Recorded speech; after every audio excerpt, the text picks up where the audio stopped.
7 injured men burst into the restaurant at once. Not walking, not entering, but forcing their way in like they were running from something that refused to let them live.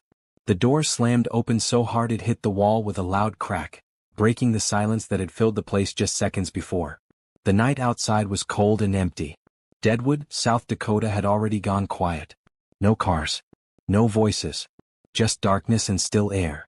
Inside the small roadside restaurant, Eloan Vale had been alone, finishing up for the night. Most of the chairs were already turned upside down on tables, and only one dim light remained on above the counter. She had just reached for the switch to turn it off when the chaos entered her life. They stumbled in like collapsing shadows. One of them didn't make it past the door before falling hard to the ground, his body hitting the floor with a dull, heavy sound. Another staggered forward, grabbing for a chair but missing it and dropping to his knees, gasping for breath. The rest followed, their steps uneven but urgent, guns still in their hands, eyes sharp despite the blood soaking through their clothes. The room changed instantly. What had been quiet and empty now felt tight, dangerous, and alive. Eloan froze for a split second, her hand still hovering near the light switch. Her mind reacted immediately, faster than her body. 7 armed men. All bleeding. All desperate. All dangerous. "What is this?" she started, her voice catching slightly as she stepped back from the counter. Her heart began to beat faster. Her eyes moved quickly, trying to understand what she was seeing. Should I call 911? The thought came out half-spoken, half-formed, more instinct than decision. Her hand twitched slightly toward where her phone rested behind the counter. For a brief moment that seemed like the only logical thing to do. Call the police. Get help. Get control of the situation before it got worse. Help us. The voice came low and steady. She turned. The man who spoke was seated now, though she hadn't seen him sit. He moved differently from the others. Slower. Controlled.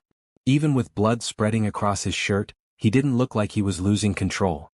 His eyes met hers, and something about them stopped her from moving any further toward the phone. Before she could respond, another voice broke through. "Save us," one of the men whispered weakly. Then he collapsed fully, his head hitting the floor as his body went still. That shifted something inside her. Eloan looked at them again. Properly this time. Not as intruders. Not as a threat. But as a situation. 7 men. Bleeding. Some badly. Some, not as much. Her eyes slowed. Her breathing steadied. Her mind sharpened. Calling 911 would bring the police. That part was obvious. But these men were armed.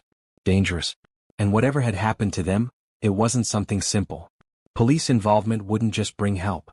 It would bring questions. Guns. More violence. And if these men felt cornered, it wouldn't end well. Not for them. Not for her. Not for anyone. Her hand dropped slowly away from the counter. Decision made. "I need cloth," she said quietly. No one argued. No one questioned her. They needed her.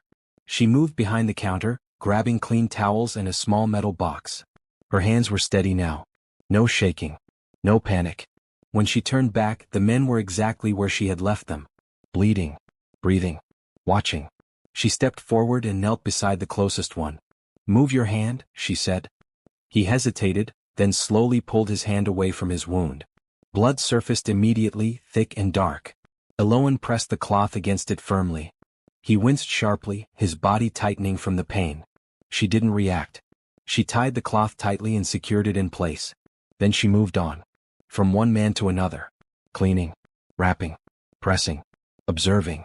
Because she wasn't just helping them. She was studying them. Her eyes picked up the differences immediately. One man's breathing was shallow and uneven. Real. Another's hands trembled uncontrollably. Also real. One man leaned forward, his body barely holding itself up. His pain was obvious. But not all of them were the same. Her gaze shifted slowly across the room until it stopped. There. One man stood near the center of the room. Too still. Too controlled. His breathing didn't match the others. His posture didn't match his supposed condition. He wasn't focused on surviving. He was focused on watching. Watching them. Watching everything. Eloan didn't react. She moved on. Another man near the wall kept glancing at the door. Not once. Not twice. Repeatedly. Like he was expecting something. Or someone. That didn't match panic. That matched anticipation. She noticed. She noticed everything. Then her eyes landed on the man who had spoken first. The one who had said, "Help us." He sat now, his body slightly forward, one hand pressed against his side. Blood stained his shirt, but his movements remained controlled. Measured. His eyes lifted again and met hers. No fear. No confusion. Only awareness. Even injured, he was still in control of the room. Eloan stepped closer to him. "You're bleeding more than the others," she said. His lips moved slightly. "I've been told worse," he replied. His voice was calm. Too calm for someone in his condition. She opened his coat slightly and saw the wound more clearly. Deeper than the others. More dangerous. She pressed the cloth firmly against it. His hand moved suddenly and grabbed her wrist, stopping her. Their eyes locked. "You're not afraid," he said. It wasn't a question. Eloan didn't pull away. "I don't have time to be," she replied. Pause. Then he released her. She continued her work. Behind her, something shifted. A small metallic sound. Her eyes moved just slightly. The briefcase. It had fallen open. Inside, money. Stacks of it. And beneath, diamonds. Gold. Sure. Expensive. Not normal. Not small. Something bigger than what this room should hold. Her gaze moved away quickly, but her mind had already taken note. This wasn't random. This wasn't simple. This didn't fail by accident. She stood slowly. The room had quieted again, but not in a safe way. In a tense way. Eloan looked at them again. 7 men. Same situation. But not the same truth. Her eyes moved carefully across each face. Then, they stopped. On one man. The one who didn't react. The one who didn't panic. The one who didn't truly bleed. He was watching. Waiting. And in that moment, Eloan understood something clearly. This wasn't just a group trying to survive. Something inside this room was already broken. And whatever it was, it hadn't revealed itself yet. The restaurant no longer felt like a place meant for food. It felt like something else entirely. The air had changed. Heavier. Thicker. Every sound carried weight now. The slow breathing of wounded men, the faint drip of blood hitting the floor, the quiet rustle of cloth as Eloan moved from one person to another. No one spoke for a while. They were too busy holding themselves together. Eloan moved steadily between them, her hands working with calm precision. She cleaned wounds, tied cloth, pressed against injuries to slow the bleeding. She gave short instructions when needed. "Hold this. Don't move. Keep pressure here." Her voice stayed low. Controlled. Almost detached. She didn't rush. She didn't panic. And she didn't waste movement. To anyone watching, she looked like someone doing her job. But she wasn't just treating them. She was studying them. Every step she took, every glance she made carried purpose. She knelt beside one of the men near the wall. His shoulder was torn open, the fabric around it soaked through. His face twisted with pain as she pressed a clean cloth against the wound. He hissed sharply, his hand gripping the edge of the chair. "Stay still," she said. He tried. His breathing was uneven. His body tense. Real pain. She wrapped the cloth tightly and tied it in place. Then she moved on. Another man sat hunched over, leaning forward with his elbows on his knees. Blood stained his shirt, spreading slowly. His hands shook slightly as he tried to keep pressure on the wound. She replaced his grip with her own, pressing firmly. He groaned. His eyes squeezed shut. Also real. Eloan didn't need to ask what had happened. The injuries told their own story. But something in that story didn't fit. She stood slowly and turned. Her eyes scanned the room again. Not quickly. Not obviously. Just enough. One man sat near the door, his back against the wall. His eyes kept moving, not toward the others, not toward the man who clearly led them, but toward the entrance. Again. And again. And again. Like he was waiting. Or checking. Or expecting something.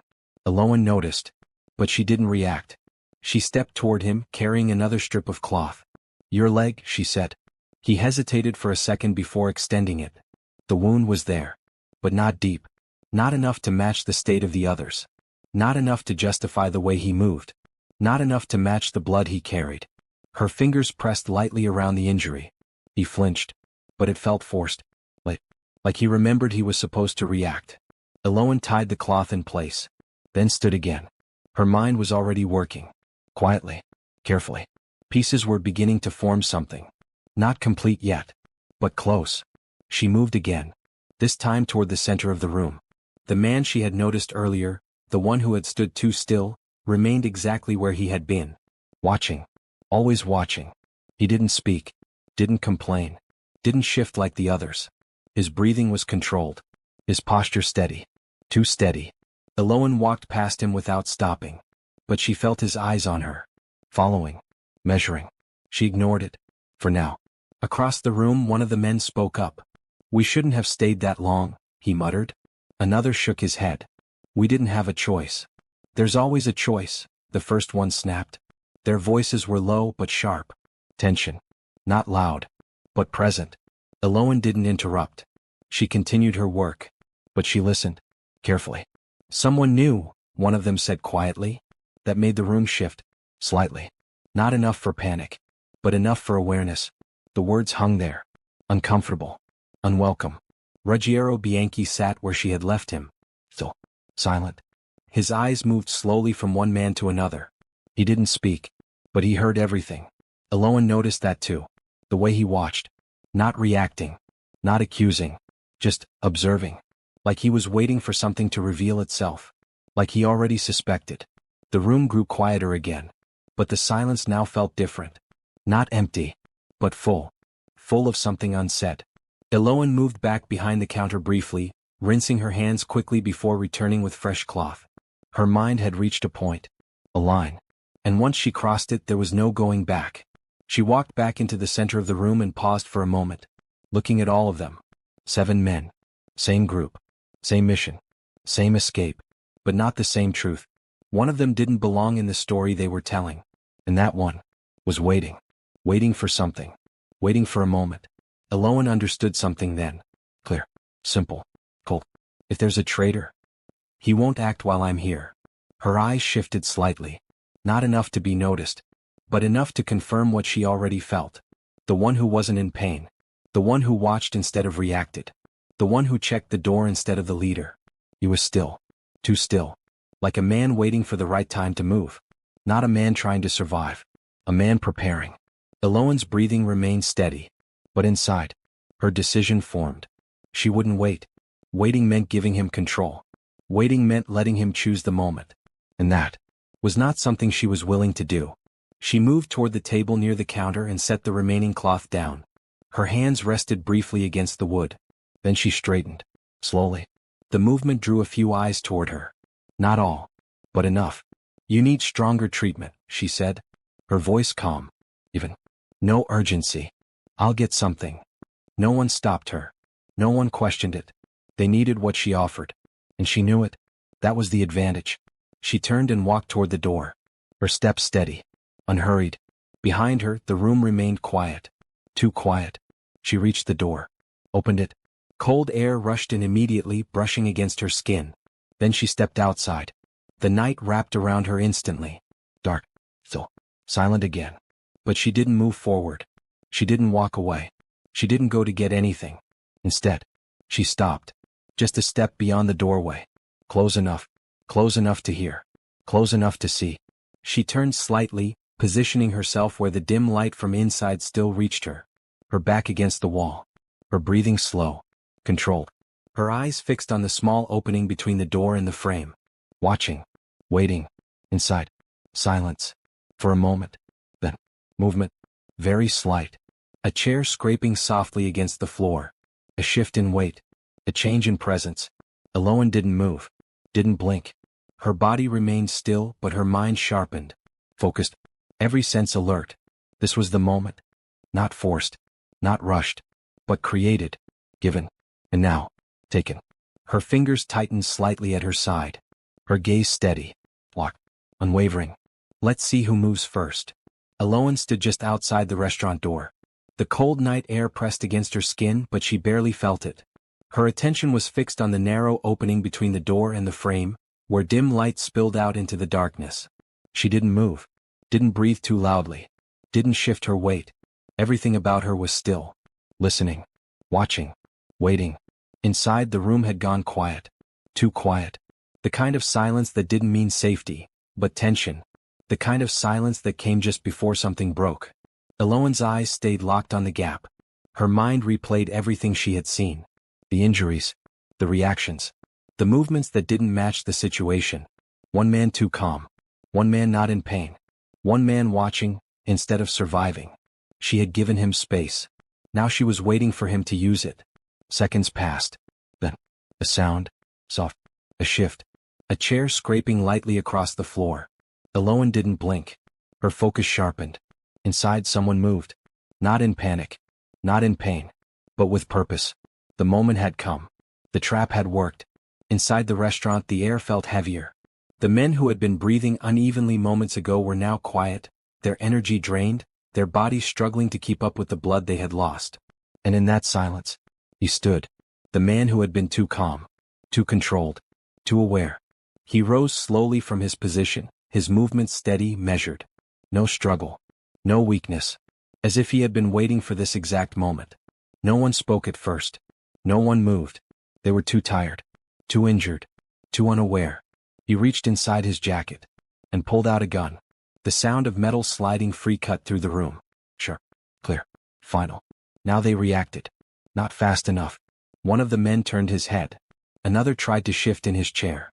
But their bodies betrayed them. Too slow. Too weak. Too late. The man with the gun looked at them. Calm.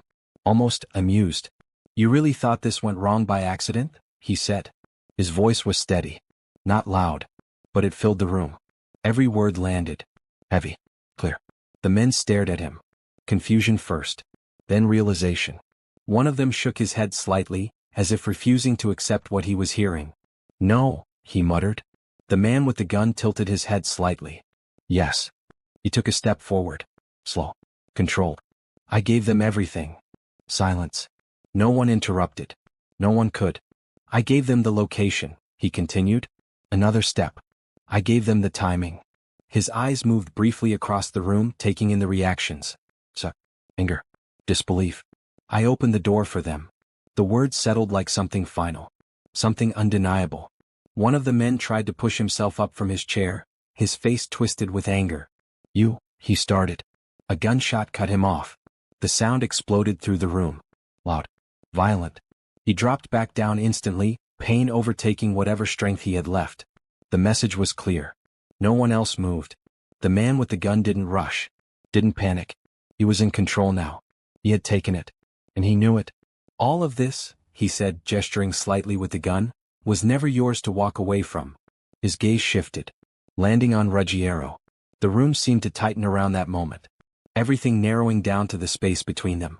Ruggiero sat where he had been. Still. Even now. Even bleeding. His eyes lifted slowly to meet the man standing before him. No fear. No panic. Only awareness.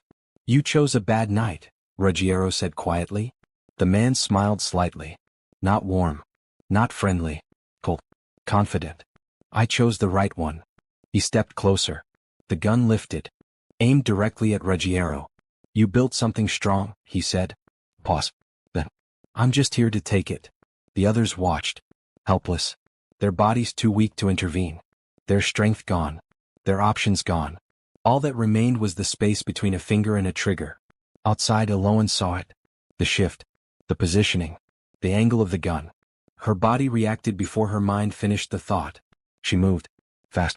Silent. She stepped through the door without hesitation. Her grip tight around the gun she had taken earlier. Her eyes locked onto him. Every movement precise. Every step controlled. Inside, the man's finger began to tighten on the trigger. The moment stretched. Thin. Fragile. Then. Bang. The sound cut through everything. Louder than before. Sharper. Final. The man froze. His body stiffened. His eyes widened slightly. For a second, nothing else happened. Then. He looked down. Blood. Spreading. Dark. Unstoppable. The gun slipped from his hand. Clattering against the floor. His body followed. Hitting the ground with a heavy, lifeless weight. Silence. Complete. Absolute. No one moved. No one spoke. The room held its breath. Behind where he had stood, Eloan, gun still raised. Her hands steady. Her breathing calm. Her eyes clear. She didn't lower the weapon immediately. Didn't rush forward. Didn't explain. She simply stood there. Watching. Making sure. The man didn't move again. Only when the silence settled completely did she speak. Her voice low. Even. Certain. You confirmed it for me. The words landed softly. But they carried weight. The kind that didn't need volume. Around the room, the men stared at her. Not with fear. Not exactly. Something else. Something closer to disbelief. The shift had happened too fast. From control to collapse. From power to something else entirely. Eloan lowered the gun slowly. Her movements controlled, measured, like everything she had done since they entered. She stepped forward once, then stopped. Her gaze moved across the room, taking in their reactions, their condition, the change in the air. Everything had shifted. The balance, the control, the outcome, all of it, now different. And at the center of that change, her. Ruggiero's eyes remained on her. Not surprised, not shaken, but different. There was something new in his gaze now. Something deeper, something sharper. He studied her. Not as someone who had helped them. Not as someone who had treated their wounds. But as something else entirely. Something he hadn't expected. Something he hadn't seen coming. The room stayed quiet. No one rushed to speak. No one broke the moment. Because everyone understood. What had just happened wasn't small. It wasn't luck. It wasn't chance. It was intention. Precision. Decision. Eloan met his gaze. For a brief second. Then looked away. The gun now lowered at her side. Her posture relaxed but not weak. Still controlled. Still aware. Still ready. The man on the floor remained still. The threat gone. The truth revealed. The outcome decided. But something else had begun. Something that hadn't existed before this moment. Ruggiero leaned back slightly in his chair. Despite the blood. Despite the pain. His attention stayed fixed on her. His voice came out low. Quiet. But clear. Who are you? The room slowly settled into silence. Not the peaceful kind. The heavy kind. The kind that stayed after something irreversible had happened. The body on the floor lay still, blood spreading quietly beneath it. The smell of iron lingered in the air, mixing with the faint scent of food that no longer belonged to this place. Chairs were out of place, some overturned, others pushed back roughly. Guns rested on tables where plates had once been. The storm outside had not changed. But inside, everything had. Eloan stood where she was, the gun now lowered at her side. Her breathing was steady. Her posture calm. Nothing about her suggested panic or regret. She had made a decision. And she stood in it. Around her, the men remained where they were, their strength still not fully returned, their bodies still struggling from blood loss. But their eyes had changed. They were no longer looking at her as someone who helped them. They were looking at her as something else. Something they did not expect. Something they did not understand. At the center of the room, Ruggiero Bianchi sat quietly. Still bleeding. Still wounded. But still in control. His gaze rested on her. Unbroken. Focused. Studying. He wasn't shocked. He wasn't confused. He was interested. There was something in the way he looked at her now. Something sharper than before. Something deeper than simple awareness. He leaned back slightly in his chair, one hand still pressed against his side. You didn't hesitate, he said. His voice was low. Controlled. Even now. Eloan didn't respond immediately. She simply looked at him. Then turned slightly, setting the gun down on the table beside her. Carefully. Deliberately. She wiped her hands slowly with a cloth. Not rushing. Not reacting to his words. Just moving. Ruggiero watched every second of it. You saw what he was, he continued. Pause. And you acted. Eloan folded the cloth in her hands. Then looked at him again. He was going to kill you, she said. Her voice calm. Straightforward. No emotion attached to it. Ruggiero's lips curved slightly. Not a smile. Something quieter. You don't even know who I am, he said. Eloan held his gaze. I don't need to, she replied. That answer lingered. Not loud, but firm. Ruggiero leaned forward slightly, ignoring the pull of his wound. Come with me, he said. The words were simple, but they carried weight. The room shifted slightly. Some of the men looked at him. Then at her. Eloan didn't move. Didn't blink. No, she said. Immediate. Certain. No hesitation. Ruggiero's expression didn't change. But his eyes narrowed slightly. You didn't think about it, he said. Eloan shook her head once. I don't need to. The silence that followed was different from before. Less tense. More focused. Ruggiero studied her again. More carefully now. You don't belong here, he said. Eloan let out a small breath. Not a sigh. Something controlled. Neither do you, she replied. That landed. Clean. Direct. Ruggiero tilted his head slightly. You think this is a choice? He asked. Eloan's fingers tightened slightly around the cloth. I think it becomes one the moment you believe it isn't. Ruggiero's gaze sharpened. There was something in that answer. Something he recognized. Something he didn't expect. He leaned back again. You've seen this before, he said. It wasn't a guess. It was an observation. Eloan didn't answer right away. Her eyes moved briefly toward the floor, toward the blood, toward the body, then back to him. I've buried someone because of it, she said. The room went quiet again. Not tense, but heavy. Ruggiero didn't interrupt. He waited.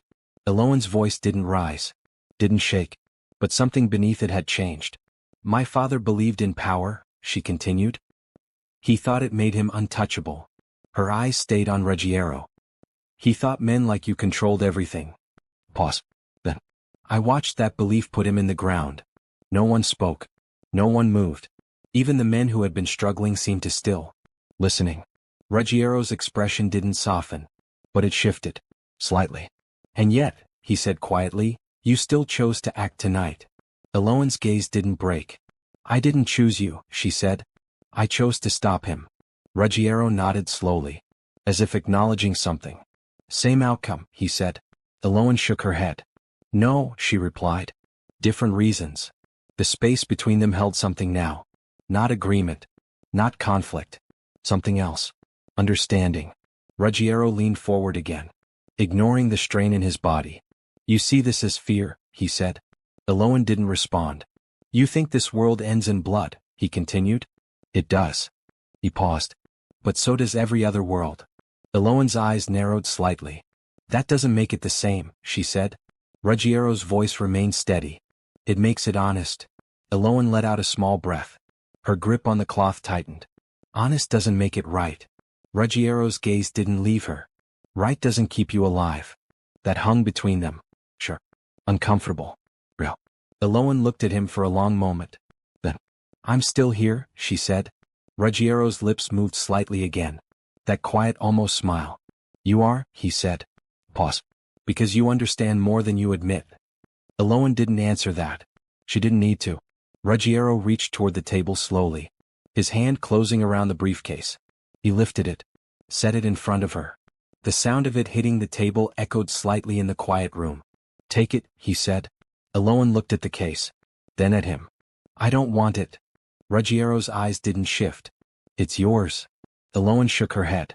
I don't want blood money. The words came firm, clear, without hesitation. Ruggiero studied her for a moment, then slowly opened the case. The contents caught the light immediately. Stacks of money. Diamonds. Gold. Sure. But beneath them, something else. A file. Thin. Hidden. Eloan's eyes flicked to it. Just for a second. Ruggiero noticed. He reached in and pulled it out. Placed it on top of the case. Then don't take it as money, he said. Eloan didn't move. Didn't reach for it. What is it, she asked. Ruggiero's voice lowered slightly. Everything your father didn't get to finish. The words landed. Art. Eloan's breath caught, just for a second. Barely visible. But real.